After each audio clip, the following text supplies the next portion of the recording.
A welcome to you all. A special welcome to those of you in full-time employment. Because you won't have a clue who I am. So... Hello and thanks for tuning into our brand new comedy podcast, It's a Funny Beeseness with me, your host Wayne Bees. So, how does it work? Well, we film 2 shows over the course of one day at the amazing Fits of Laughter Comedy Club in Stourbridge in the West Midlands in front of 2 completely different studio audiences. We have a comedian on as a guest for each episode, and in the first section they perform an extended stand-up set. We have a break, and then in the second section I join them on stage for a Q&A and a chat about their life. The audience get the chance to ask questions as well, and then we edit it all into a great little package that you are watching or listening to today. So thank you for your support and enjoy. Cheers. I'm a gay man, and I'll say this now. It's not about life. Being the only openly gay British Asian qualified doctor and competitive quizzer with Parkinson's disease on the United Kingdom Comedy Show. So allow me to introduce myself. Yep, my name is Paul Sinha. That's not how I'm better known. I'm better known as the Sinnerman. The enduringly popular ITV tea time quiz show, The Chase. Thanks for cheering the nickname. It's a shit nickname. It means fuck all. I don't mind. I've kind of grown into the role now because I realise I should be grateful for not having any of the other chaser nicknames. If I feel I've dodged a bullet. If you don't know the show, if you've never seen the show, there's some fairly smug know-it-alls sitting at the top of a ladder, and their nicknames are based on pantomime villainy. The Governess, the Vixen, the Menace, the Beast, the Dark Destroyer. I am the only chaser that's not named after a sex toy. For that reason... I've had tabloid journalists deliberately come to my gigs to try and run to try and find something that I'm saying that they consider to be objectionable and turning it into a clickbait headline.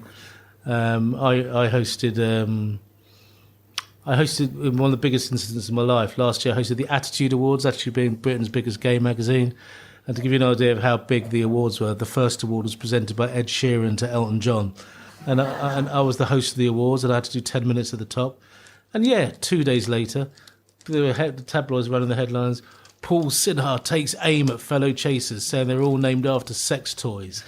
And they've taken a gag that I've been doing at every gig with no problems whatsoever and trying to dramatise it as I took aim at the chasers. I'm not taking aim at the chasers. I'm just saying the Governess, the Vixen, the Menace, the Beast and the Dark Destroyer also were names of sex toys. That's yeah, exactly. Yeah. We're being on an ITV daytime quiz show once a week.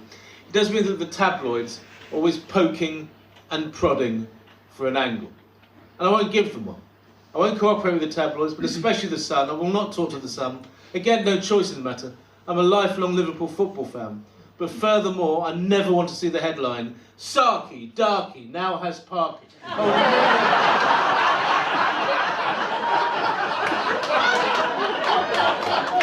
going to remove that line of mischief away from the scheming grasp of tabloid journalists. Thank you very much. And I'll say this now, even though I'm a lifelong Liverpool fan, even if I wasn't, I wouldn't talk to the Sun. Such is my belief that their relationship with the culture and society of this country is toxic in the extreme. For me, the only positive thing they ever elicited was accidental, and that was my dad's other joke. Back in the 1990s, I was having dinner with my folks. We were discussing the British press, and I pompously announced at the dinner table that I would only have used the sun to wipe my arse with. To which my dad replied, would you use the mirror to check you done a thorough job?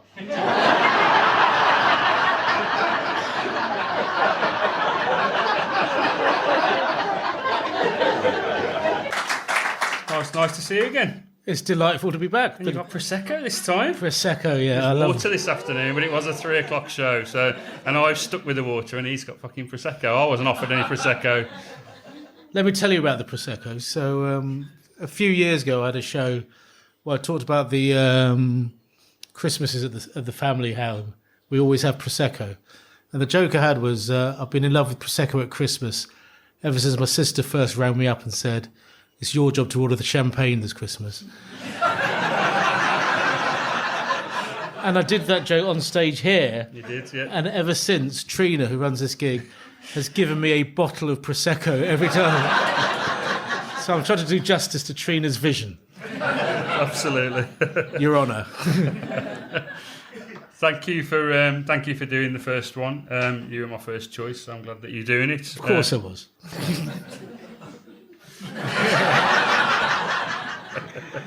And I was thinking before I was obviously putting the questions together. I was thinking about the first time we met, which is going back 8 years now. We met in a lovely town some of you will have heard of called Stourport-on-Severn. Stourport's in shit. Not heard of decimalisation or cards or anything. Still trading fairground tokens, but a lovely town. And we were both gigging there. We didn't just randomly meet on the fair or anything like that. But yeah, that would have been a really good story to start with, wouldn't it? I've certainly had that dream.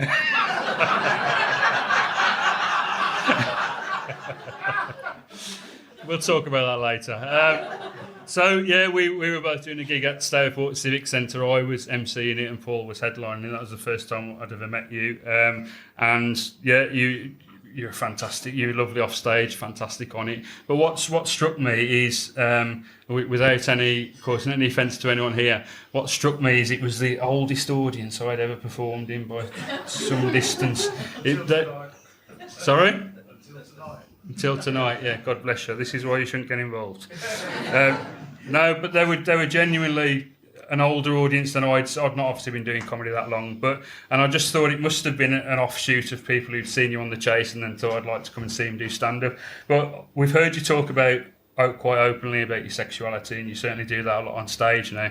I just wondered if you'd had any kind of negative reactions from that kind of generation that perhaps don't understand it as well as other people, and whether you'd had to kind of justify whether they were surprised, I guess, at what you were talking about. Well, I think it's a bit of a myth, possibly, that old people don't understand sexuality. A bit of a stereotype. It is a bit of a stereotype, because they've been at it for years.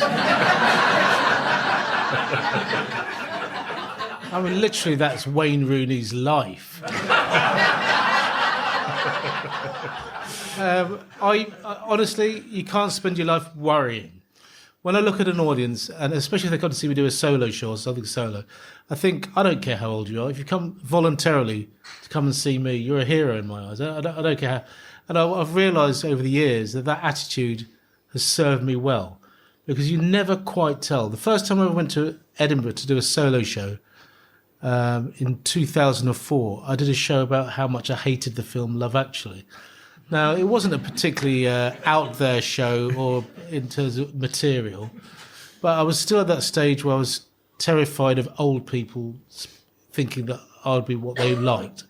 And this woman who must have been in the 70s came up to me after the show and just went, "Thank you. I cannot tell you how much I fucking hate Love Actually." And it just made me realise, comedy has to look out and go, it's got to be for everyone. If comedy can't be for everyone, then what's it doing? It's got to be for everyone. Absolutely. And it turns out the toughest thing about being a single gay man for, count them, 23 years, was my friends' weddings. Where every wedding that I went to, it didn't matter who I was, to the bride or to the groom, when I looked for my name on the seating plan, it was there on the table that I called miscellaneous.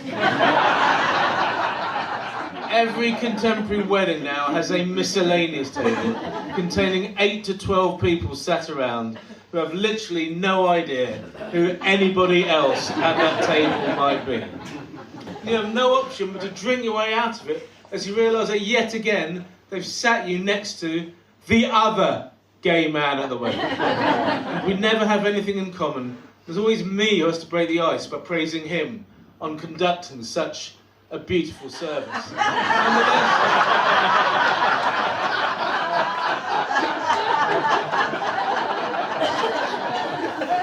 Who's the vicar? We can move on. If we start on the quizzing side of your life, because obviously that's what most people how they would have discovered you in the first instance. How old were you when you first started expressing an interest in answering questions and doing quizzes and things like that? About 7 or 8. A very middle-class family, very academically driven family, and I was a very academically driven kid. And after a while, my mum and dad and their friends realised there's no point in buying me fun stuff. I wasn't a fun kid. They would buy me books of facts, and that's how they kept me quiet. I think every Christmas for about 4 years, I'd get at least 3 Guinness Books of Records each year from people that thought they were the first to come up with the clever idea of giving me a Guinness Book of Records. I was a nerdy kid. And I remember being into facts from about 7 or 8 years old. And I represented my junior school, my senior school, my medical school. But more than that, I wasted I wasted days at medical school just missing lectures to go to pubs in South London, put £1 in the quiz machine, walk out with £10 and turn to an increasingly irate landlord who hated me because all I did was buy a Diet Coke and make. So I was quizzing all the time. And then I became a doctor in 1994. And after that, it kind of came to an end because real life doesn't allow you time to be interested in quizzes. I remember, talking about that here, I remember the 1990s. I suppose I was a teenager then, and obviously Who Wants to Be a Millionaire came out around that kind of time and was on every night of the week. And I remember there being a real explosion and a real interest in quizzing in general. You know, you could go to a pub quiz here every night of the week, really, if you wanted to. What's the best pub quiz name that you've ever heard?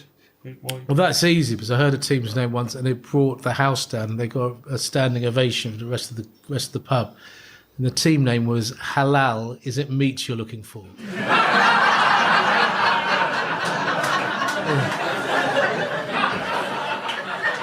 I ought to point out at the moment that probably wasn't their work. I think Bill Bailey may be the first to have written that joke. Yeah, I think I've heard him say that, yeah. The best one I heard was we used to go to some of you might remember it, we used to go to a quiz at Bar Edge on the waterfront, which was every Sunday back then. And someone came up with a name there, I'd rather have a bottle in front of me than a frontal lobotomy. Which was... I think we say that's a very good philosophy for life. Yeah, really. Yeah, absolutely, yeah. But I've been to Kidderminster. Talking about the eggheads that we mentioned briefly there, again, I was reading in your book, it was really interesting, your idolisation of Kevin as an unlikely idol, really, kind of growing up. I know you're a big... For a start, do we all know who we're talking about when we say Kevin from Eggheads? Yeah. So Kevin from Eggheads was the original superstar of quizzing. He still holds the record for the highest score in Mastermind of 41. He's won like 5 or 6 world championships, many more British championships. He's considered the traditional GOAT of quizzing. Whether he is anymore or not is a moot point, something that can be discussed later. But the thing about Kevin is you meet him and he's completely normal and modest. Not all of them are? No, not all of them are. And who isn't? And nowadays to be... well, there's... My money's on Olaf. Oh, Olav. Yeah. Yeah. Well, but the thing about Kevin is he does it all from books, and that's why he's not as good as he used to be. Because the world has changed now, and there's so much information online that you can access through ChatGPT or Wikipedia or whatever. But Kevin doesn't do that. He reads newspapers and books and newspapers. That's all he does. And on the back of that, he became the multiple world champion just from reading books and reading newspapers. And I know that he's unusually gifted because the World Quiz Championships takes place in the first weekend of June. Since about 2016, there's an annual quizzes holiday that takes place in the middle of May. I've been on that holiday with Kevin many times, and he sits there and drinks by the pool and doesn't do any work whatsoever. And then 3 weeks later, we'll turn up and just win the world championships. But I was revising by the pool. You weren't doing you weren't doing anything at all. Yeah. He just knows what he knows, and it just sticks in his head. It was interesting that your first World Quizzing Championships. Where was that? It was in Ludlow, of course. Ludlow. The glamorous location of Ludlow. Yeah. Was there ever any opportunity to become an egghead before the chase? Or? Yeah, I appeared on a show called Are You an Egghead? In a second series, and I was up against a guy called Rob who worked at the Natural History Museum and wasn't a quizzer. So I've actually got a chance to win a quiz show here.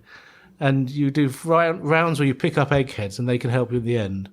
and I picked up all 5 eggheads. So I had started with 5 eggheads, and he started with nil in the final round, and they didn't give me a single correct answer between them. I've got a series of, and I think they were fixing it for me to win, and just did it really. Yeah. Imagine you're a professional comedian, a Liverpool fan, and a cricket aficionado, and the TV round you get 2 questions on TV comedy of the 1990s. And the sports round, you get a question on Liverpool FC and Test cricket in the 1950s. You start to think things are a bit suspicious. And think you start going, and I think they were trying to fix it for me to win, and I just managed to fuck it up anyway. I was just going to bring, obviously people will know you from The Chase, but you did appear on Eggheads and a number of other TV quiz shows before that with mixed results. Do you want to tell us about that? Well, not really mixed results. They were all disastrous. Well, I was being kind, but yeah. The first quiz show I ever appeared in was in 1990, and that was all right. That was all right, as in we played okay. There was a show on British Sky Broadcasting called Intellect, which was like University Challenge, only 150 times more boring. In fact, round 1 was a written paper that you sat in the afternoon, and then in front of an audience you'd discuss your answers to the written paper. Yeah, what amazing entertainment that was. But we reached the semi-finals of that, and that was good fun. Then I did a weakest link, and I just didn't know the answer to any. I assumed I was going to win, because I love quizzes so much. I just got asked a load of questions I didn't know the answer to, and I was voted 4th off. Mastermind in 2007, 2008 I came 4th out of 4. But just say you came 4th. I'd leave that last bit. Yeah. But I did get 25, and nobody's ever got 25 and come 4th since. Yeah. So I couldn't help think I was a bit unlucky with my fate in that. University Challenge to Professionals was the one that changed my life. So I was in a team of comedians. We got battered by the Ministry of Justice, and the pain of that defeat is what persuaded me to take quizzing seriously. So it was after that I decided I'd get involved in the world of quiz and try and get better. And being a comedian with time on my hands meant that I had time to learn stuff and I improved very, very quickly. So if we take the question from that lady, and then it was just to see what your specialist subject was on Mastermind. So my specialist subject on Mastermind was the Portuguese explorer Ferdinand Magellan. Now, there was a definite reason for this, which was he died at the age of 43 and very little had been written about his life. I did actually pick a good subject. I think it was possible to learn everything that I could have possibly been asked, but they managed to find 3 that I didn't know, but I have no regrets. And his life is a genuinely amazing story. The subject I know most about, if someone said to me, right, you have to do Mastermind now, what subject would you do?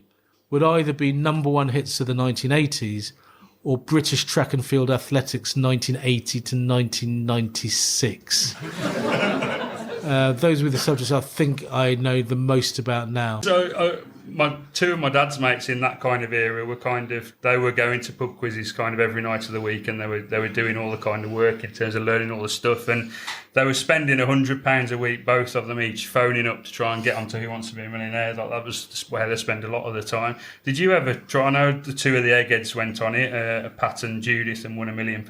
And the late Dave Rainford as well. Yes. Did you ever try to get on the programme? I was so lazy that anything that involved actually writing out an application form, I had no interest in doing whatsoever. I think life is so easy now, because everything's applied for online.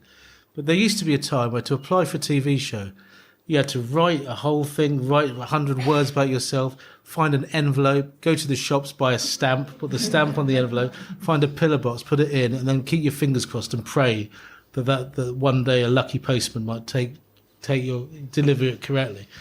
I never got anything done back then. I was so lazy. I never actually physically applied for anything in particular. So do you regret that? Yes, I definitely regret it with Who Wants to Be a Millionaire. And it used to drive my mum and dad mad, because they could see their kid, being good at general knowledge, and didn't understand why I was so lazy that I wouldn't fill out an application form to get on the show. You might not have had to be here tonight if you'd have gone on there and done. Coulda, woulda, shoulda. Who knows, really? I'm glad you didn't, and I'm glad you're here, obviously. Oh, this is. I wouldn't want to win $1 million if it means missing this gig. Exactly. Yeah. And this woman is staring at me with a ferocity and intensity I find quite unnerving and uncomfortable. And eventually, after 15 minutes, she breaks the silence with these words. "Excuse me, has anyone ever told you you look a little bit like that guy off The Chase?" Suddenly, I got a moment to exercise my right to have some fun. "Well, madam, it's funny you should ask, but do you happen to mean the former doctor turned comedian, born on the 28th of May 1970 in Luton Industrial General Hospital in Luton in Bedfordshire, who is openly gay, has Parkinson's disease, and is married to an asexual quizzer called Oliver?" And she looks genuinely gobsmacked. She said, "Oh my God. I mean, with knowledge like that, you can go on the show yourself."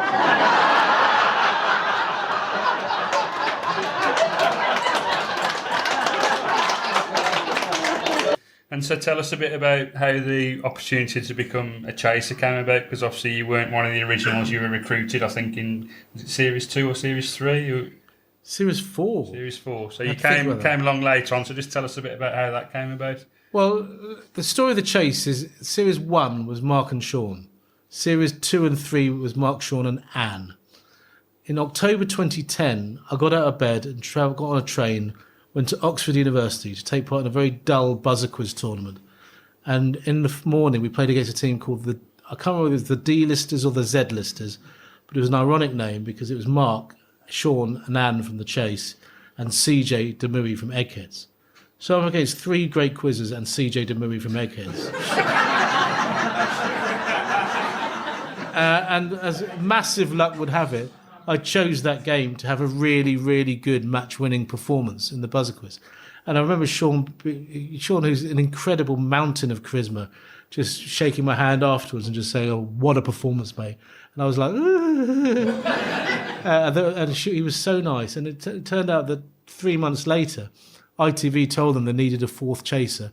And they were disappointed with that sharing. We were always disappointed when someone joins, because it's reducing the share of the money that's just the very nature of the show. But we know that the show needs to move on and evolve, and we're aware of that. And so when Mark and Sean and Anne were told they had to have a 4th chaser, they said, "Pick Paul.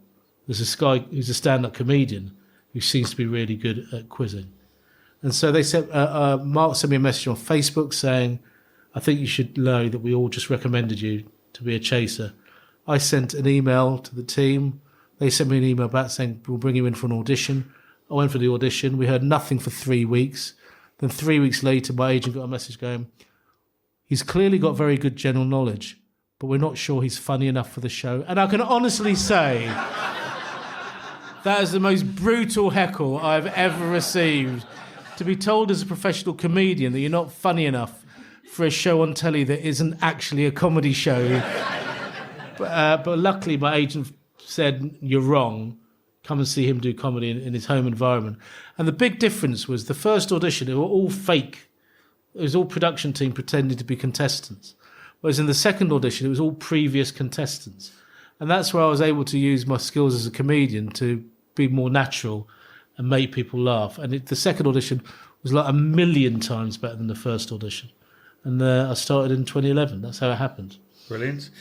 Obviously, I don't expect you to go into details of what you get in terms of earnings and stuff for the chase, but something I've always wondered is, do you get like a bonus for winning the games, like if you win? I hear that quite a lot, that question, and my answer is basically, if I got a bonus every time I won, why would I be in Stourbridge on a Sunday night? You've already said it's the dream. Yeah. So, And not only do we not get any bonus, but at some level, I don't think they want us to win. The thing about the chase is they've got a budget for the series. They can't go over, well, they can go over that budget. They don't because they're insured, so they can go over the budget and it's fine. But they can't go massively over the budget. But within the budget, they want episodes with drama and moments that people talk about. They want the show to go viral. And that's most likely going to happen if we lose. Mm. So especially if we lose and again, they didn't see it coming. They saw the team when this team's got no chance. We end up losing. We're crying our eyes out in the dressing room going, what happened there? They're metaphorically toasting each other, go, that episode is going to be brilliant. Rather than get a bonus when we win, they'd rather we lost. So it really amuses me when I see people online going, "Oh, it's a fix. It's fixed for the chasers. It's fixed for the chasers." Trust me, it really, really isn't. If we lose, the team are absolutely delighted. And it still hurts you when you lose a game. It's agony. The best thing to do is to lose to a team that are really good and you've played well. But unfortunately, that life's not as simple as that. If you're not quite there because you're tired or you've had a stressful day the day before, or a team has outperformed what you thought they were going to do in the final chase, and suddenly you're really irritated by the situation you find yourself in. We're all human beings. And the thing that when people say, "How did he get that wrong?" or "How did he get that wrong?" it's because we're human beings. None of us get every question right we're thrown at us. And we never get anything wrong deliberately. We always try absolutely 110% our best. And so, therefore, when we lose, we wanted to be against teams that we thought deserved to win. Yeah. If we lose against a team that we didn't think deserved to win, it hurts. It really hurts. Mm. And is there any ones that stick out to you where you've given an answer and thought, why the hell did I say that for? What was I thinking? Is there any particular ones? Or? The one that I get asked about a lot, I don't know how people remember these things, but there was an episode when I was asked, which of these does Andy Murray keep tied to his shoelace for luck during a game of tennis? I can't remember what one of the wrong answers was, but the other two answers were wedding ring and piece of haggis. And I looked at the question and went, well, there's no way he's going to attach a wedding ring. That's too valuable. Why would he risk losing that? So I pressed piece of haggis, never stopping to think, how do you attach a piece of haggis over a 3 or 4 hour game on centre court at Wimbledon? And that answer actually lost me the whole thing, because it enabled the guy to get back, and he was their star player. And as a result, they beat me, whereas I got it right, just pressed wedding ring. So that's the one that I remember most of all. That's one of the things about the chase, is you don't necessarily know until you watch it back. But the crucial answer that was wrong was made halfway during the episode. Is often the turning point of the game rather than in the actual final chase. And is there any that stick out that a contestant that's been against you has said where you've thought, what the hell are you thinking there? A lot, but the biggest one, because sadly the person that the contestant answered passed away recently, was somebody in the cash builder was asked which former British Prime Minister had the middle name Hilda, and answered John Prescott. And what was really lovely is that John Prescott at the time was watching it, and he actually tweeted, "I can't believe that anybody thought I was ever Prime Minister."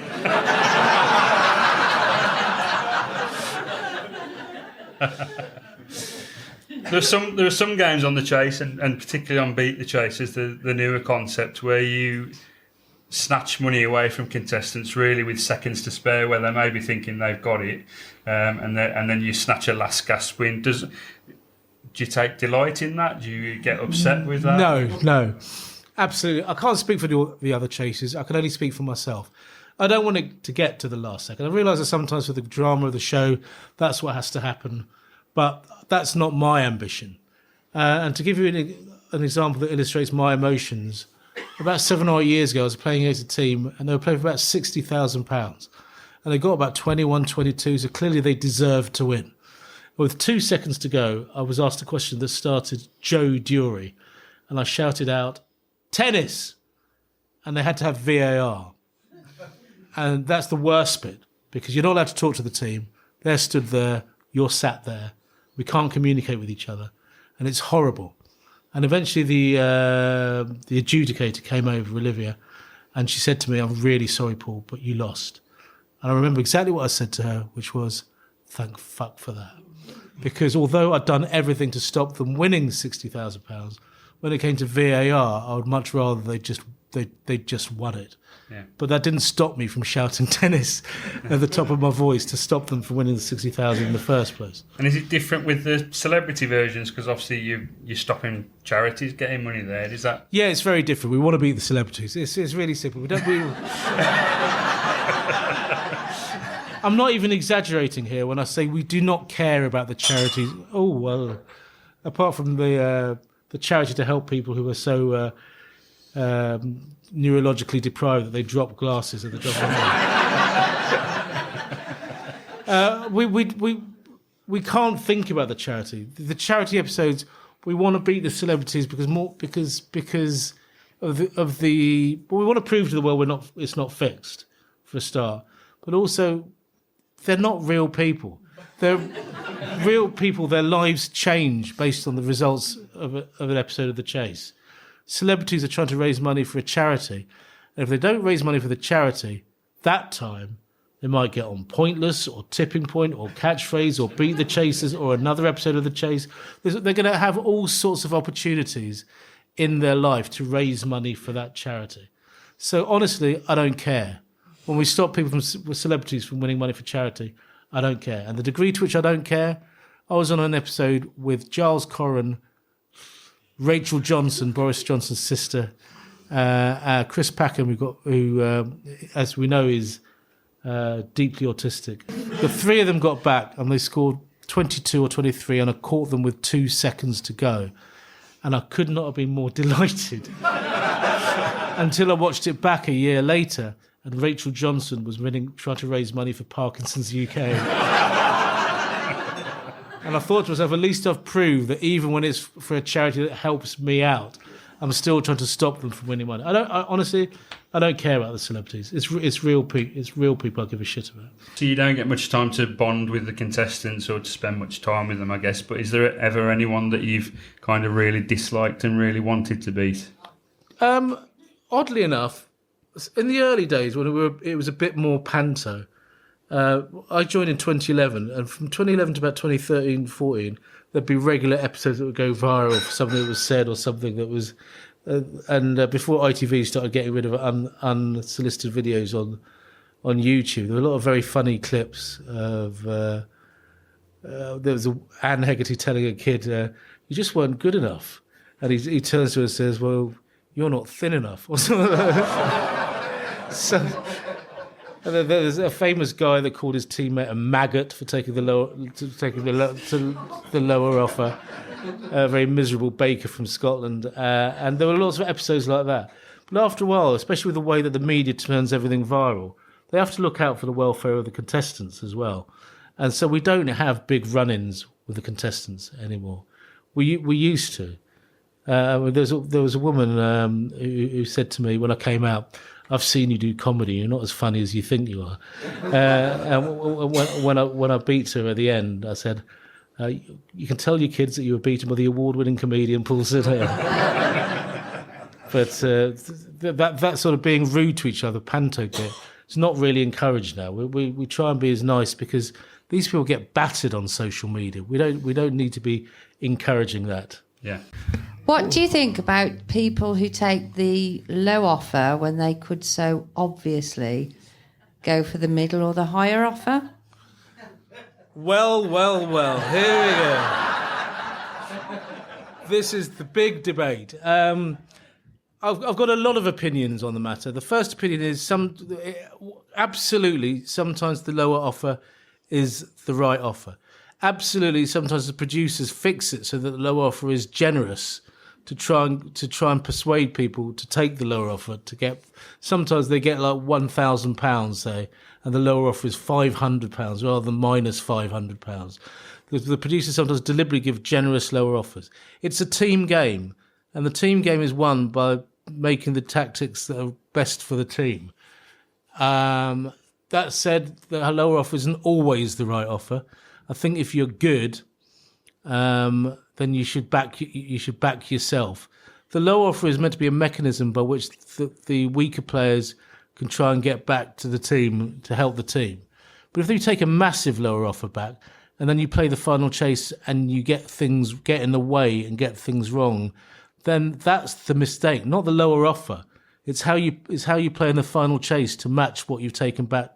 So if you take the lower offer back, at the very least, you should get no questions right, but no questions wrong, so that the extra point you bring back to the final chase is a general positive. And that extra point can often be the reason that team won. The extra point that you get for just being there. So it's not really about the offer you take. It's about how you play in the final chase, as to whether that matches what you've done to get to the final chase. And if I would say that if you really don't know anything, just shut up. Just shut up during that final chase and let the other people do the work. And only buzz in if you're 100% certain that you know the answer. But even then, sometimes a good player, say the lower offer is not... Sorry, someone's alarm's going off here. Okay, fair enough. Oh, sometimes even with a good player, it might be the sensible one to take if it means that you're definitely going to get back. But what we find now is that the game has changed. No one's coming on the show to win a lot of money. People are going onto the chase to tell people they'd been on an episode of the chase or they'd won an episode of the chase. And so now we've got the problem that too many people are taking the lower offer. And we're as a production, we're working on what we do about the fact that the percentage of people that go on the show and take the lower offer, it's only meant to be an option for one or maybe two people. We had a number of episodes where 3 or even 4 people have taken the lower offer, and it's boring. We know it's boring telly. It's dull, boring telly, and you know they know that. So the fact of the matter is, sometimes it's the right thing to do, sometimes it's the wrong thing to do. But if too many people do it, it's dull telly, and that's what I think. Far more people. It used to be that a lot of people went on the show to try and win 50 grand. Now people on the show because they want to play the final chase. They want to play the final chase and hopefully win some money. But what they really want to do is play the final chase. That's their motivation for being on the show. And so things, that's it's a flaw in the system. And as a show, we're working on it. I promise you that. Just a simple question: do you all get on the chase? You all get on with each other? Yes, is the answer to that, which is a surprising answer, given that we're all very, very different people. I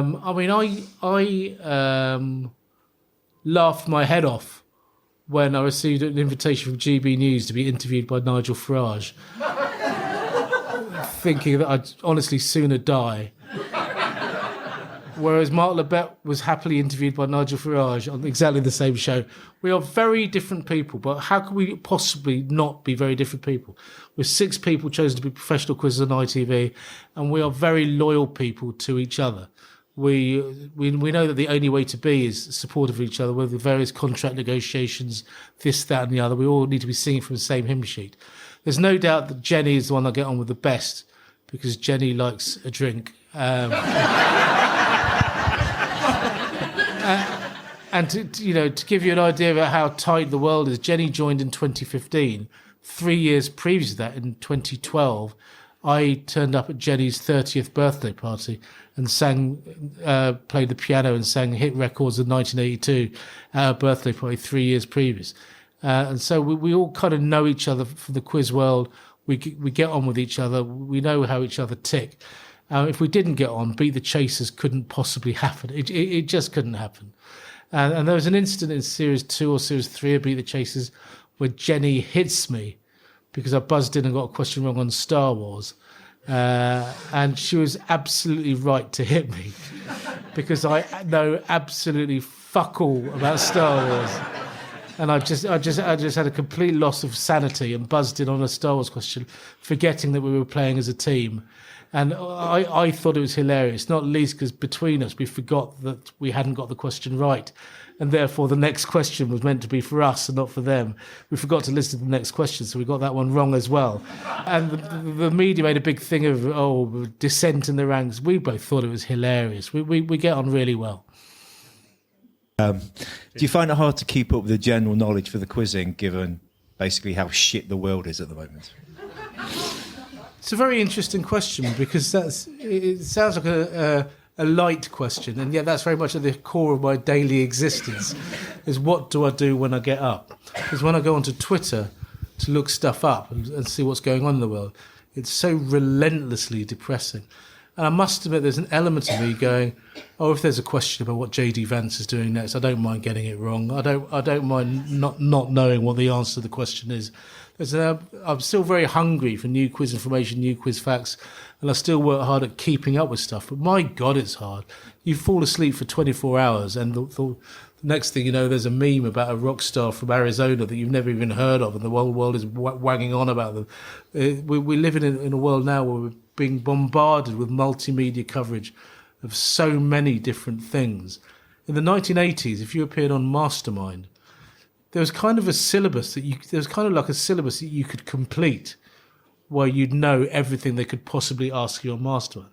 Now, they could ask you which member of BTS said a quote that went viral for 40 million retweets and whatever. They could ask you absolutely anything about the world. And because everything's just a click away, there's nothing wrong with this. There's no reason why you shouldn't necessarily know what's going on. And so it's really hard. And so quizzing in itself has changed. Because with quizzing now, it's not about knowing everything, and it's not even about knowing most things. It's about knowing just enough things to score more points than the next person along. I've just taken part of the World Quizzing Championships yesterday, and I came 19th, and I scored 177 out of 240. So the person who won scored 207. So the person who was officially the best quizzer in the world didn't know 1 in 8 of the questions they were asked. You can't. It's just impossible. There's too much out there. You just got to enjoy. My advice to anyone who wants to get good at quiz is work out what you actually want to know and enjoy the ride. Don't feel that you have to know stuff because everyone else knows it. Know stuff because you want to know it. For me, that means literature history. Music of the past, music of the present. One of the great things about being a quizzer is having an excuse to listen to Spotify all the time and find out about new bands and new artists and that. That's the fun part of quizzing. Going, oh yeah, I know who Fontaine's DC are. Actually, I prefer their second album to their third album, whatever. Having that conversation is great. The internet is an incredible tool, whether it's ChatGPT or other AIs or Spotify or YouTube or Wikipedia or social media things. The entire world is on your phone. And that's a really exciting part of the adventure. And I'd much rather find out about the positive things that are going on in the world than get into an argument about whether Donald Trump is going to invade Greenland or not. I think there's so much of what's going on in the world is out of our control and out of our influence. I'd rather spend my time, as I said earlier, enjoying yourself and having fun. Anyway. Oh, I've got one over there in the middle. Hi, Paul, it's Jane. I just wondered on the chase what type or subject of question you really hate coming up. Visual questions.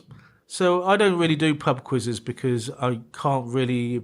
I'm so bad at picture quizzes. If someone showed me a photo of my mum, I'd say, oh, that's that woman that looks a bit like my mum. I'm really bad at picture quizzes and visualising things. So when they say, what colour is the Sainsbury's logo, or what colour is the E of Google, or what are the 3 colours on a flag, or this, I can't see them. I just don't know the answer to the question. Yesterday, the World Quizzing Championships, one of the questions was literally, what colour is Pikachu? And I'm like, I have absolutely no idea Yellow. what colours... Yeah, all right. And that was question 4, and the grade question 1 to 30 is meant to be the 4th easiest question on the thing. And I'm looking at it and go, I just haven't got a clue. So anything visual. Then the fact that I had a really boring childhood means I didn't read kids' books and didn't play kids' games. So when they asked questions about Operation or Buckaroo or Hungry Hungry Hippos, I was playing chess. So stuff about what normal kids know very, very easily is very much a weak subject. Things that are sort of practical and pragmatic, like wiring plugs, doing shoelaces, questions about what colour wires are in a plug, or this, that, and the other. Practical sort of stuff I'm not very good at. I can't cook to save my life. So when they say, what would you add to this to make a meringue, I'd go, what's a meringue? So all sorts of, we all have weaknesses, but my strengths are very much facts rather than real life quizzing, which is the thing that I'm pretty poor at. In May 2019, I was diagnosed with the progressive, degenerative, neurological condition, Parkinson's disease. Now that's a tough diagnosis, especially when you know you'll never be quite famous enough for Coldplay to invite you on stage at Glastonbury.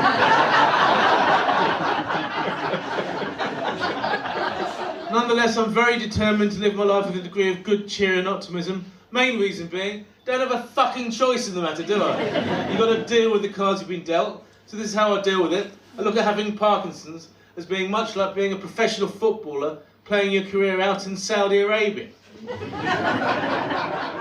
You know the sheikhs are about to take over your life.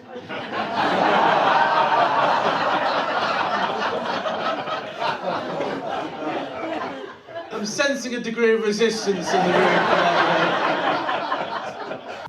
So I really enjoyed you on Taskmaster when you went on that, and when you were talking, or when during your stand-up in the first half, talking through the timeline of your diagnosis, it occurred to me that sounds like a similar sort of time, and I just wondered whether you knew you had the diagnosis before you went on Taskmaster, and if that was something that made you nervous, perhaps, or if you didn't know, whether you look back and think it might have, impacted, the show. It's a very interesting question you asked, not least because the answer is very, very complicated.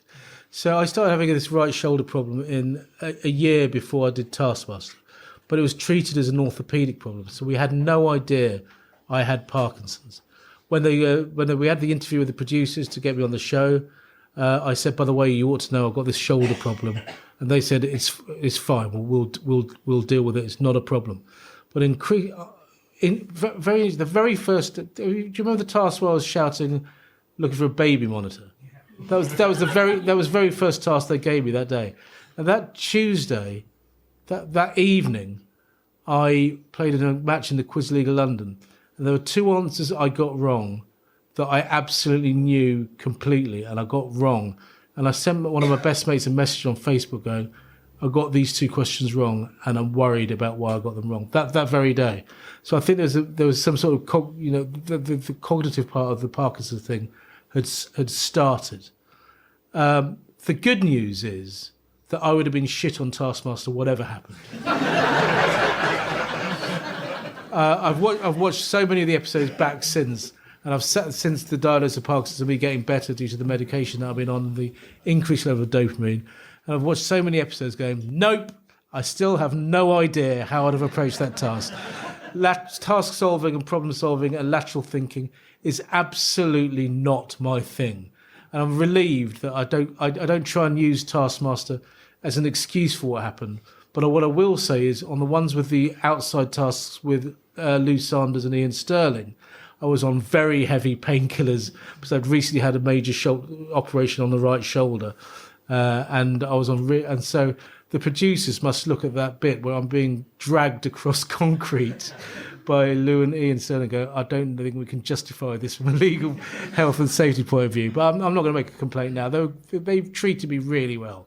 It was fun. I'm not saying it wasn't fun to be on Taskmaster, but I'm sorry to say I'm a bit of an asterisk against my name, as in this guy was not very well at the time. But it's just one of those things. You move on. Not everything in life is a success, and you just got to learn from it and move on. It's been quite a ride. I'd woken up 18 months ago with a painful, stiff right shoulder. I'd done nothing about it for a while, so I was too scared to go to the GP and being recognised by gossipy patients in the surgery. Eventually I decided to go. I went in an elaborate disguise. White jacket, white trousers. And a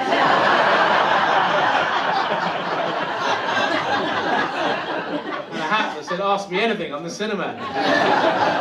Various investigations took place in the next 12 months. January 2019, the same month I got engaged, had an operation on my right shoulder, didn't work, the shoulder didn't get any better, started developing a limp, and then in May 2019, I was at the New Zealand Comedy Festival for the whole month.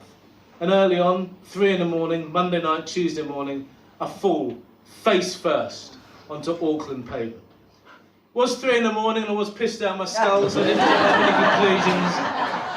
And the next day I went to that website that tells you if your fall is likely to be alcohol or neurology. It's called TripAdvisor. It's really, really good.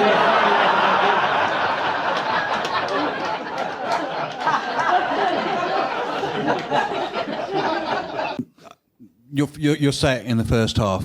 The way that you were sort of that empathy to your health issues and to weave that into comedy, I think is really, really powerful, very, very human in many ways. Thank you. My question to you is, how are you? That's a very nice question. Thank you. It's been tough. I've had a lot of shit going on. Some of it's just not funny enough to ever make funny. But the weirdest thing which I alluded to at the end of the set was Parkinson's is just this background thing now that I have. Yes, it affects me every day of my life, but compared to the drama of having a double coronary artery bypass operation, which I will tell more about on stage over the next few months as I try and work it into an Edinburgh show. It was the most extraordinarily stressful week in every way of my life, in a way that Parkinson's made, for pardon the pun, look like a walk in the park. And so my health has been very much about recovering from the bypass operation to December 2023, rather than the Parkinson's, which has just been this constant thing that is always there. I'm happy to say that my health is good. I mean, if you saw my diary, you would not believe how busy I am. Indeed, how busy I've been this week. Luckily, my husband Oliver is unemployable, which means that he drives me everywhere, and that's a massive piece of good fortune for me. But I think considering everything that's happened to me in the last few years, I think I'm doing well. I think I meet a lot of people with Parkinson's through my life as a Parkinson's patient, and not all of them have the good fortune that I've had so far of having a decent run at Parkinson's not ruining my life. I don't know when it's going to start getting worse, but I don't spend my life worrying about it or caring about it. The way I look at things, just keep going, and it's not like an active fight. It's more like keep going and normalise your life, and don't allow the fact that you've got Parkinson's to occupy your mind all the time. I consider my health to be good. Thank you very much. Lovely to hear.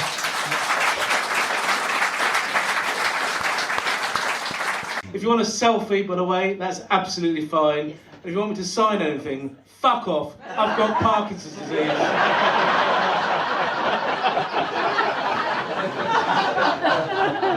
The show's obviously given you a profile and made you recognisable to a lot of people, and obviously we're friends on Facebook, so I see stuff that you post, and it seems that kind of most people, I would imagine, are lovely, but you do post sometimes about people kind of crossing the boundaries in terms of what's acceptable in terms of approaching you for a self. I mean, how do you cope with this now that obviously loads of people know who you are and want a piece of you and want to speak to you? Just bearing in mind that all of these do. So it's tough because in comparison to most, in inverted commas, celebrities, I'm very open and upfront. Corporate gigs I always stay on at the end for people that want selfies. After gigs, I stay on at the end, no matter how late the gigs or how much I need to get home. I stay on till the end. And then people sometimes do cross the line, and you just go, "How did that happen?"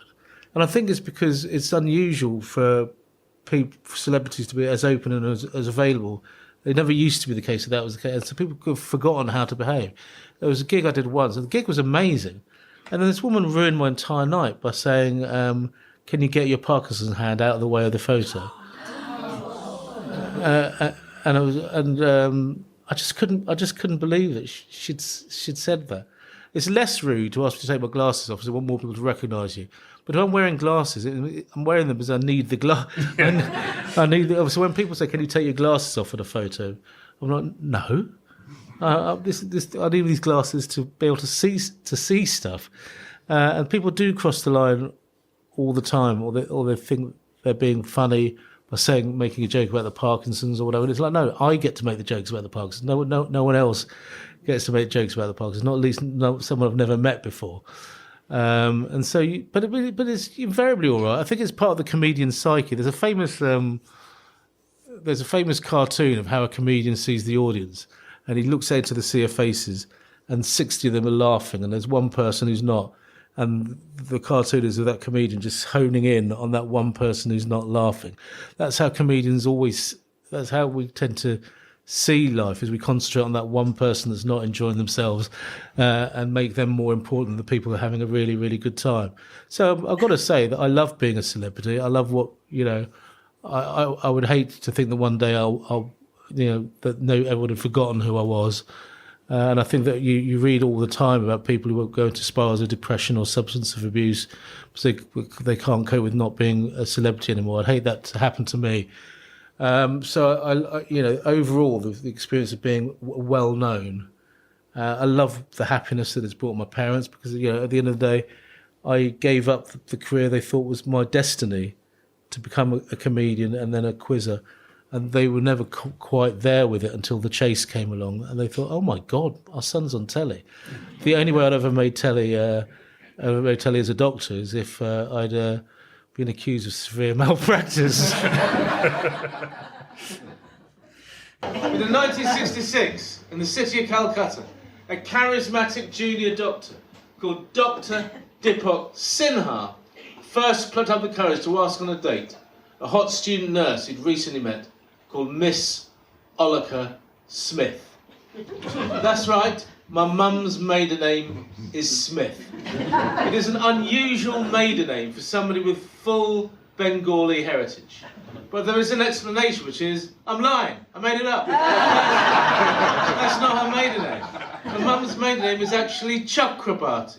Unfortunately, Chakrabarti has 17 variant spellings in the English language. And I have now been locked out of so many of my online accounts.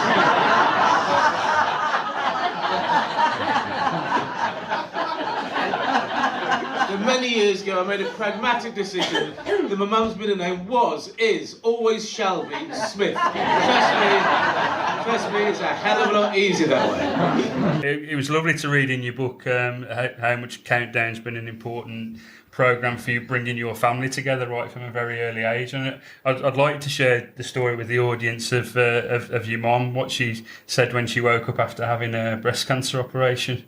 Yeah, in 2008, my mum had a big double mastectomy. There's so many small double mastectomies. In 2008, my mum had a double mastectomy for breast cancer. And when she woke up, we were all there, and her first words were, "Have I missed Countdown?" And it turns out that she was 5 minutes in time to watch Countdown. So we were all absolutely delighted. It's been very much the glue that's held the family together for a long time. My mum and dad, they're still really good at Countdown. Oliver, who's here at the moment, is not a Countdown fan, and he has to undergo the torture when we visit in the afternoon of sitting there watching Countdown with the rest of us while we got increasingly competitive. And what I love about my mum and dad, of course, is that because they've got an Indian education rather than an English education, they make up fantastic new words that don't actually exist, but they really come into their own in the maths, where they're still, my dad's 85, my mum's 79, and they're both still absolutely brilliant at the Countdown maths. Great stuff. And so it must have been great for them when you did Dictionary Corner, when you had that spell on, when you actually appeared on the programme.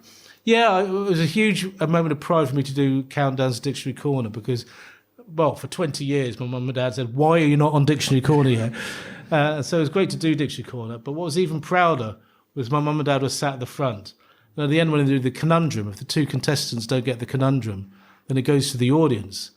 And the two contestants are saying, "Don't get the conundrum, don't get the conundrum, don't get the conundrum." And they didn't get the conundrum.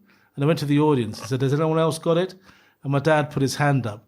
And Nick Hewer, who was the presenter at the time, said, right, what is it?" And my dad got it wrong. And it was a genuinely glorious, magical moment. Not for him, I guess. No, not for him. No. They got married in a lavish ceremony in West Bengal. And the same year, they stared at a map of the world for weeks on end, weighing up the pros and cons of emigrating to the United States of America or the United Kingdom. And they chose here, with very good reason. It was the 1960s. Let me remind you of the options. Birmingham, Alabama, Birmingham, West Midlands. Forced to sit at the back of the bus, get to drive the bus.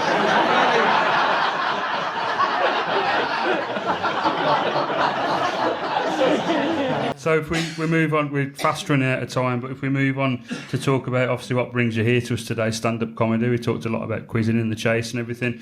Tell us about how old you were when you did your first gig and where it was and how it went.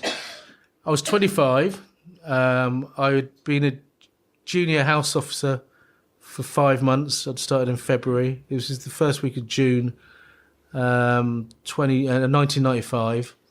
And I'd done it. I ran a comedy club called Har Bloody Har, and they ran a gig in West London, an open spot night on a Friday. And I thought I'd give it a go. I never wanted to be a comedian. That wasn't the thing. I just wanted to be a more interesting person at dinner parties. That was literally the motivation for doing that one gig. And the first 2 minutes, I didn't get a single laugh in 2 minutes, and then I started getting some laughs in the last 3 minutes. Not many, but enough for people to go, "That was your first gig. That was actually really good." It was a good gig for a first gig. It wasn't a good gig. It was a good gig for a first gig. But the second gig, which was compared by Simon Pegg and had Ed Byrne as the headliner, went absolutely brilliantly. I did 5 minutes early on, and I just kind of hang on in there for about 4 years. I was a junior doctor in King's Lynn for 2.5 years, and whilst sometimes coming down to London to do open spot nights. And there were a lot of deaths, and there were a lot of triumphs, and never 3 deaths in a row. I always thought if I had 3 deaths in a row, I'd go, well, that was an experiment, and it was quite good fun, but that's the end of that. And then in Was that the medical side or the comedy side? Oh, no. Eddie, can you get him to say that into the microphone? I want to keep that in. He's not answering that. Both. I don't know you from the chase. I know you mostly from radio, and I've loved your radio shows for a long time. It's very kind. But you don't seem to be on much anymore.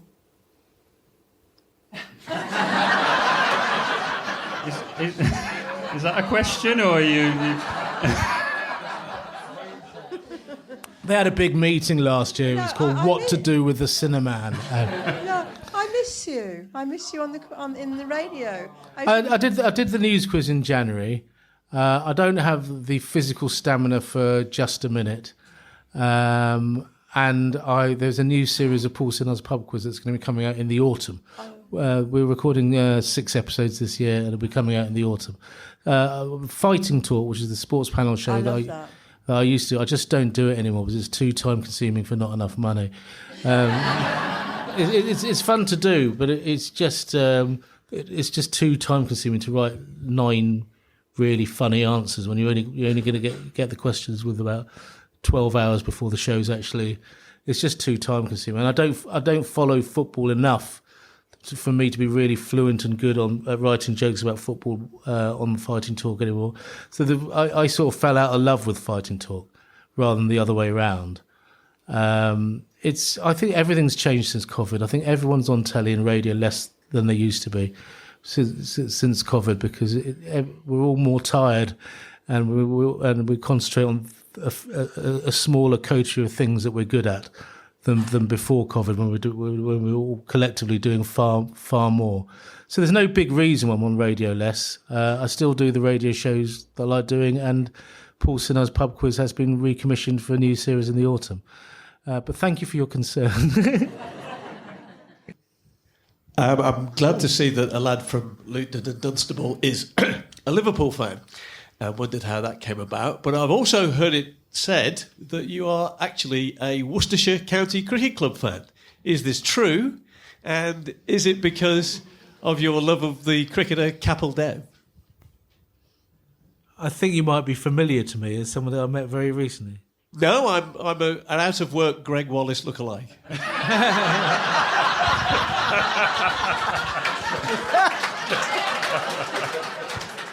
That's the line of the day, that is. And I don't even care saying that. That's definitely going in the fucking podcast. So first of all, I'm not from Luton. I was born in Luton, but due to my dad's jobs, we moved from Luton to Norwich. Norwich to South London. I consider myself a South Londoner. Luton is where I was born. But the connection with Liverpool is this. When I was 7, I was a glory-hunting prick. So that's very much the connection with Liverpool FC. As for Worcestershire, I know what you're referring to, which is I did a promotional video for Worcestershire County Cricket Club last few days. It's been a weird week for me in many ways in terms of meeting unexpectedly famous people. But I was hired to do a preview video for Worcestershire County Cricket Club on Thursday, featuring the legend Ashley Giles. And I mentioned the fact that I used to support Worcestershire as a teenager, and I did. But I don't think it was because of Capel Dev. I think it was because Capel Dev had left by 86 when Graham Hick emerged as this dashing batsman. And it was very much that team of the late 80s that Worcestershire had that was the team that I really sort of got behind. If that answers your question. Thank you very much. Thank you. Obviously, with your diagnosis, that would cause anybody to look back on their life, and for most of us, we would look back and say, "Oh, I've never achieved anything of any real value." Where clearly you have. But my question is, when you do look back, are you content with all the things you've achieved? And is there anything more? Do you aspire to any further achievements? On the second question, not really. I don't feel that my bucket list, such that it is chock-a-block with stuff. When I was a teenager, I used to write songs, and I think I was quite good at, not lyrics, I'm terrible at lyrics, oddly enough for a writer and comedian, terrible at lyrics, but I was great at writing melodies. And that's part of the reason I introduced music into the full-length shows that I did after I was diagnosed with Parkinson's. Here was a chance to resurrect some stuff that I wrote when I was a teenager. And so one of my ambitions is to put lyrics to those and maybe turn them into songs. But other than that, in terms of achievement, I'm very content with what I've achieved. I've got no element of bitterness other than never appearing on the last leg. I really, really feel privileged to work really hard to become good at stand-up comedy, because I was not the kid that you'd have picked at school to be a stand-up comedian later on in life. I stuck at it, I worked hard. I'm not like Lee Mack, a naturally gifted genius. I'm someone that worked really hard to get to where I am, and I'm really proud of that. But I don't feel that my ambitions as a stand-up comedian, I think I've got where I can really get with stand-up comedy. Quizzing for sure, because of the Parkinson's, I can't really see. The world of quizzing has changed now, and it's a bunch of younger, more dynamic, younger, elastic-brained people are taking over the quiz world, and so I just want to enjoy, have fun, nothing specific, just enjoy and have fun. This week, I've met one of the major rock stars in the history of the Midlands area. I was drinking with trampolining gold medalist Bryony Page on Saturday night, because her family had come to see me do a gig in Cheshire. I was chatting to Ashley Giles, Ash's Hero 2005, for the Worcestershire video on Thursday. I feel like I've had an amazing week, let alone an amazing life. And as long as that's what about this gig, Paul? Well, that was covered by one of the major rock stars of the Midlands. Okay. So as long as I keep enjoying myself, then I'm happy. Oliver has permission to leave any time he wants. He knows that. He also knows if he does so, I will move on. By move on, what I mean is I've downloaded that smartphone app that gives you the location of single middle-aged Asian men in your area. It's called Uber. It's really good.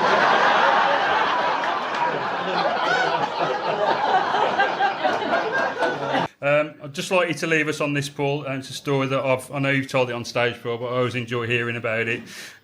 Tell the audience about the time where you, at a comedy gig in Leeds, I believe, where you came across the son of... Not came across the son, that's the wrong...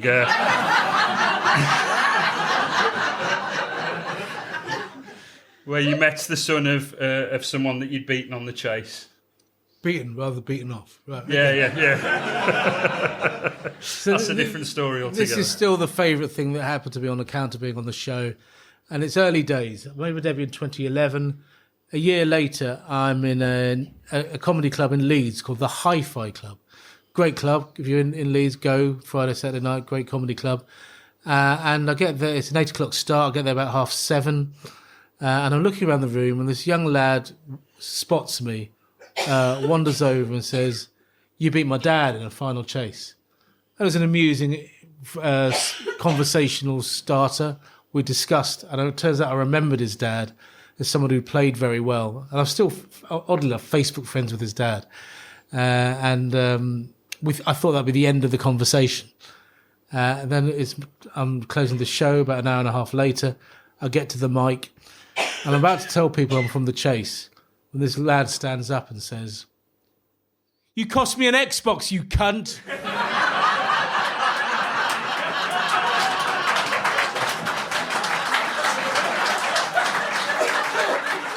He then stands there to get the applause of the whole audience, and then sits down, and his chair gives way underneath him, taking down a pint of Stella with him. And I'm standing there thinking, this is all my doing. And I think that's a great way to finish the podcast. Thank you, Paul. Thank you to everybody for coming out and being such a great audience. Thank you, Greg Wallace, for that amazing line.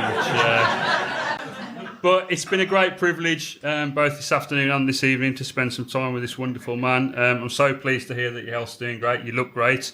And please keep in touch with everyone here in Stourbridge. Ladies and gentlemen, please give it up for the wonderful Paul Sinha!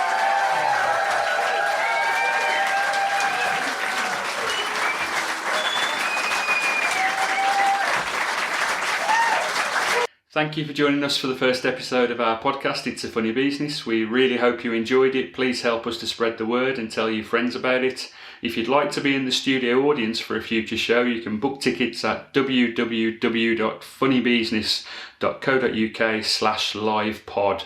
That's funnybusiness.co.uk/livepod. Why should you be in the audience instead of watching it on here? I hear you say. Well, just have a listen to this. Well, can't make the podcast. No. I mean, it really can't make the podcast. Okay. Yeah, this can't make the podcast, but... We won't have anything to put into this, right? And do you know what? Now that I've said that, this doesn't make the podcast. So as you can imagine, there's loads that we say on that stage that doesn't get anywhere near the podcast, so it is really worth your while coming along and seeing it live. So for the last time, if you do want to book tickets to come and see us and come and join us on It's a Funny Business and experience it live as it's happening, get your tickets at funnybusiness.co.uk/livepod. Thanks again for joining us, and we hope to see you again soon. Cheers, see you later.